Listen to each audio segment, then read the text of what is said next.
पटना में आज महागठबंधन की प्रेस कॉन्फ्रेंस, टिकट बंटवारे में घमासान के बीच एकजुटता दिखाने की कोशिश। प्रेस कॉन्फ्रेंस में तेजस्वी यादव के अलावा कांग्रेस के नेता राजेश राम, कृष्णा अल्लावारू होंगे शामिल। सीपीआईएमएल के नेता दीपांकर भट्टाचार्य और वीआईपी की तरफ से मुकेश सहनी भी मौजूद रहेंगे। सीट बंटवारे के पेच को सुलझाने के लिए आरजेडी चीफ लालू यादव से मिले कांग्रेस नेता अशोक गहलोत। कहा, सभी मुद्दे सुलझा लिए गए। कांग्रेस पर्यवेक्षक अशोक गहलोत ने महागठबंधन के बीच सीटों के बंटवारे पर कहा, जो भी उलझन थी वो दूर कर ली गई है। गहलोत और लालू की मुलाकात पर बोले एलजेपी चीफ चिराग पासवान, बहुत देर कर दी। बिहार कांग्रेस प्रभारी कृष्णा अल्लावारू भी लालू तेजस्वी से मिले। कहा, प्रेस कॉन्फ्रेंस में सारी बातें बताई जाएंगी। महागठबंधन में नहीं हुआ है कोई विवाद। आरजेडी नेता तेजस्वी यादव का बड़ा दावा, बोले सारी सीटें क्लियर हो जाएंगी। बिहार के दूसरे चरण के नामांकन वापस लेने का आज आखिरी दिन है। दूसरे चरण में 11 नवंबर को मतदान होना है। बिहार के सीएम नीतीश कुमार आज 3 रैलियां करेंगे। सारण और वैशाली में करेंगे प्रचार। बिहार के गोपालगंज में सीएम नीतीश ने की जनसभा। एनडीए के 6 उम्मीदवारों के लिए वोट मांगा। कानून का राज होने का किया दावा। सीएम नीतीश ने लोगों को आगाह किया। कहा, 2005 से पहले बिहार में डर, भय और अव्यवस्था का माहौल था। संबोधन के दौरान नीतीश का दिखा अनोखा अंदाज। भोरे के जेडीयू कैंडिडेट से बोले, ऐ खड़ा होइए, सब लोग के घर पर सोलर पैनल लगवा दीजिएगा। सिवान के जनसभा में सीएम नीतीश ने महागठबंधन को महागठबंधन बताया। कहा, देख रहे हैं ना, सब आपस में लड़ रहे हैं। बीजेपी अध्यक्ष जेपी नड्डा आज बिहार के दौरे पर रहेंगे। औरंगाबाद के गोह और वैशाली के फातेपुर में प्रचार करेंगे। पीएम मोदी आज बिहार बीजेपी के बूथ लेवल के कार्यकर्ताओं से सीधा संवाद करेंगे। शाम 6:30 बजे मेरा बूथ सबसे मजबूत के तहत ऑडियो के जरिए बातचीत होगी। बिहार के छपरा में डिप्टी सीएम सम्राट चौधरी ने किया कैंपेन। कहा, आरजेडी के पास कोई नेता नहीं, इसीलिए एक डांसर को टिकट दिया। बिहार के मंत्री नितिन नवीन का तंज। कहा, आरजेडी के समय में महिलाएं घरों से निकलने में डरती थीं। आरजेडी के चुनावी वादों पर बोले बीजेपी नेता रविशंकर प्रसाद, खोखले वादों से अब जनता मूर्ख नहीं बनेगी। तेजस्वी यादव के चुनावी वादों पर बोले सम्राट चौधरी, 15 साल आरजेडी की सरकार रही, 94,000 लोगों को भी रोजगार नहीं दिया। जेडीयू नेता केसी त्यागी बोले, तेजस्वी जो भी वादे कर रहे हैं बिहार सरकार उसको पूरा कर चुकी है। जनसुराज चीफ प्रशांत किशोर बोले, 11 नवंबर तक अलग अलग जगहों पर चुनाव प्रचार करेंगे, लोगों से बदलाव की अपील करेंगे। महुआ से ओवैसी के उम्मीदवार बच्चा राय पर एफआईआर। मस्जिद में तोड़फोड़ का फर्जी वीडियो किया था वायरल। पटना के बाढ़ सीट से आरजेडी उम्मीदवार करणवीर सिंह उर्फ लल्लू मुखिया के काफिले पर हमला। आरजेडी ने केंद्रीय मंत्री ललन सिंह पर हमला करवाने का आरोप लगाया। बिहार के बाद देश भर में एसआईआर की तैयारी। दिल्ली में इलेक्शन कमीशन की 2 दिनों की बैठक। मध्य प्रदेश के पूर्व मुख्यमंत्री उमा भारती का ऐलान। कहा, 2029 का चुनाव झांसी से लड़ने की इच्छा जाहिर की। जम्मू कश्मीर विधानसभा का शीतकालीन सत्र आज से शुरू हो रहा है। सत्र के हंगामेदार होने के आसार। बंगाल बीजेपी चीफ सामित भट्टाचार्य ने अपने नेताओं को दी चेतावनी। कहा, एसआईआर ड्राइव के समय ढिलाई नहीं होनी चाहिए, ये हमारे लिए करो या मरो जैसा।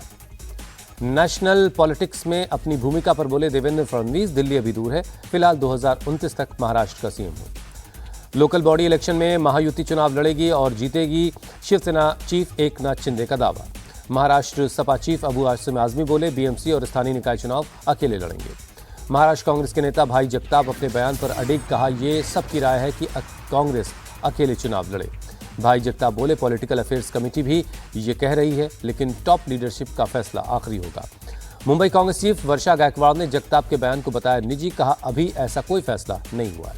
एमएनएस के नेता यशवंत किल्लेदार ने भाई जगताप को बताया लोकल लीडर। कहा, कांग्रेस का फैसला दिल्ली से होगा। कर्नाटक के सीएम सिद्धारमैया के बेटे यतीन्द्र के बयान पर सियासत गरमाई। सिद्धारमैया के उत्तराधिकारी के तौर पर सतीश जारकीहोली का नाम सुझाया।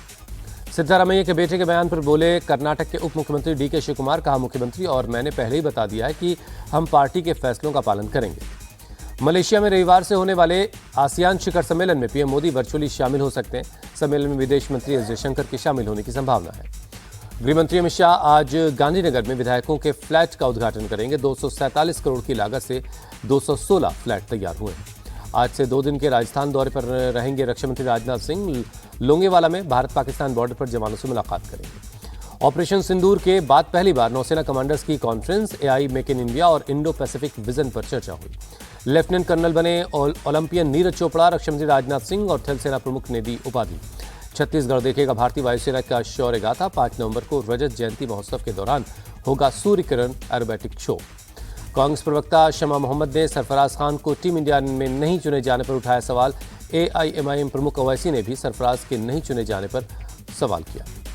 आज शीतकाल के लिए बंद हो जाएंगे केदारनाथ धाम के कपाट। बुधवार को इस साल के आखिरी शाम की आरती हुई। सैकड़ों कुंटल फूलों से सजाया गया बाबा का दरबार। अंबाला कैंट रेलवे स्टेशन पर रेलवे की तैयारियों की खुली पोल। जगह न होने से ट्रेन के दरवाजों पर लटके दिखाई दिए लोग। मुंबई के लोकमान्य तिलक टर्मिनस स्टेशन पर उमड़ी यात्रियों की भीड़। बिहार जाने के लिए यात्री स्टेशन पर गाड़ियों का इंतजार करते दिखे। मुंबई में कार के रूफ टॉप पर बैठने का वीडियो हुआ वायरल। मुंबई पुलिस ने इस मामले में संज्ञान लिया, जांच चल रही है। यूपी के बहराइच में बीजेपी के जिला पंचायत सदस्य पर हमलावरों ने गाड़ी को भी तोड़। हैदराबाद के पोचारम में फायरिंग की एक शख्स जख्मी हो गया। पुलिस आरोपी की तलाश कर रही है। मध्य प्रदेश के पन्ना में थाना प्रभारी और एक कांस्टेबल को बंधक बनाकर कुल्हाड़ी और लाठी डंडों से हमला। आरोपी को पकड़ने में लगी है पुलिस। दिल्ली एम्स में 76 जले हुए लोगों का चल रहा इलाज। दिवाली के दिन पटाखे जलाने से ये लोग जख्मी हुए। दिल्ली की सीएम रेखा गुप्ता बोली, 17 पॉइंट्स पर मॉडल छठ घाट बनाए जा रहे हैं। दिल्ली के पर्यावरण मंत्री मनजिंदर सिंह सिरसा का हमला। बोले, पिछली सरकारों ने दिल्ली को बर्बाद कर दिया। सिरसा ने प्रदूषण कम करने के लिए दिल्ली में क्लाउड सीडिंग के संकेत दिए हैं। कहा, मुझे यकीन है कि बारिश होने पर प्रदूषण कम हो जाएगा। बीजेपी महासचिव तरुण चुग का आरोप, पंजाब सरकार की नाकामियों के चलते किसान पराली जलाने पर मजबूर है। सीएम योगी के हलाल सर्टिफिकेट वाले बयान पर बोले सपा नेता अबू आसिम आजमी, वो सिर्फ नफरत के पुजारी हैं। सपा नेता रविदास मल्होत्रा बोले, अखिलेश यादव के दीपोत्सव वाले बयान का गलत मतलब निकाला। सपा की सरकार बनेगी तो लोग अपना दिया लेकर आएंगे, 1 करोड़ दिए जलाएंगे। असम के सीएम हेमंता बोले, कुछ लोग सिंगर जुबिन गर्ग की मौत का राजनीतिकरण कर रहे हैं, हिंसा भड़काना चाहते हैं। आंध्र प्रदेश में मेडिकल कॉलेज के प्राइवेटाइजेशन के खिलाफ YSRCP 1 करोड़ सिग्नेचर के लिए कैंपेन चला रही है। एमपी के मंदसौर में गाय दौड़ का आयोजन हुआ। गाय दौड़ से परिवार में खुशियां आने और पशुओं के स्वस्थ होने की मान्यता है। गाजियाबाद में प्रॉपर्टी डीलर के घर पर गोलीबारी। कुछ दिन पहले भी चलाई गई थी गोलियां। डीजे में मनपसंद गाना लगाने को लेकर यूपी के जौनपुर में बवाल हो गया। झांकी के दौरान 2 पक्षों के बीच मारपीट। जौनपुर में जमीनी विवाद में 2 पक्षों में भिड़ंत। ईंट लाठी डंडों से एक दूसरे पर हमला कर दिया। 10 से ज्यादा लोग जख्मी हैं। यूपी के कानपुर में दबंगों का तांडव। घर के बाहर शराब पीने से मना करने पर ईंट पत्थर चलाए। यूपी के जालौन में मंदिर जा रही महिला से चेन स्नेचिंग। पुलिस ने 3 बदमाशों को पकड़ा। बिहार के सोनबरसा में एम्बुलेंस से 356 लीटर शराब जब्त हुई। एम्बुलेंस ड्राइवर गिरफ्तार। बंगाल के उलुबेरिया में सरकारी अस्पताल के डॉक्टर से बदसलूकी। एक मरीज के परिवार वालों ने मारपीट की। मुंबई के मदनपुरा में एक इमारत का हिस्सा ढहा, 7 लोग जख्मी। फायर ब्रिगेड की टीम ने रेस्क्यू चलाया। राजस्थान के कोटपुतली बहरोड़ में जमीन विवाद। एक शख्स ने थार गाड़ी से अपने चचेरे भाई को कुचला। मामले को लेकर दोनों पक्षों ने FIR करवाई है। दिल्ली के गीता कॉलोनी इलाके में देर रात झुग्गी में आग लग गई। 15 से 20 झुग्गी और कबाड़ के कई गोदाम आग की चपेट में आ गए। हादसे में किसी जन हानि की खबर नहीं है। दमकल की गाड़ियों ने घंटों की मशक्कत के बाद आग बुझा ली। आग लगने की खबर सुनकर आसपास के इलाकों में अफरा तफरी मच गई। फिलहाल आग लगने की वजह साफ नहीं है। गाजियाबाद के इंदिरापुरम इलाके में एक बिल्डिंग में लगी आग वक्त रहते लोग बाहर निकल आए। आग की वजह से काफी नुकसान की आशंका है। दमकल की टीम ने आग पर काबू पाया। भुवनेश्वर में सब्जी मंडी में आग लगने से हड़कंप, बड़े पैमाने पर नुकसान की खबर। दमकल की गाड़ियों ने आग पर काबू पाया। किसी तरह की जनहानि की खबर नहीं है। तमिलनाडु के तिरुचि में हुई लगातार बारिश से फसलों को काफी नुकसान। खेतों में अभी भी भरा है पानी। धान की खेती को भी बड़े पैमाने पर नुकसान हुआ है। कई गांवों के किसानों के सामने खड़ा है संकट। तमिलनाडु के कांचीपुरम में लगातार बारिश से कई इलाकों में जलभराव। लोगों को आने जाने में हो रही परेशानी। जिला कलेक्टर कार्यालय के अंदर भी पानी घुस गया। जलभराव की वजह से यातायात पर पड़ा बुरा असर।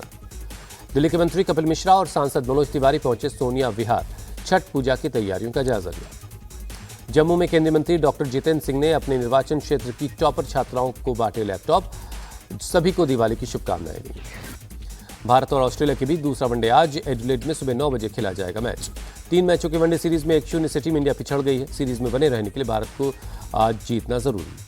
एडिलेड में भारत पर ऑस्ट्रेलिया का पलड़ा भारी है। अब तक खेले गए 15 मैचों में 9 मैचों में ऑस्ट्रेलिया को जीत मिली है। 5 में भारत ने जीत हासिल की, 1 मैच टाई रहा।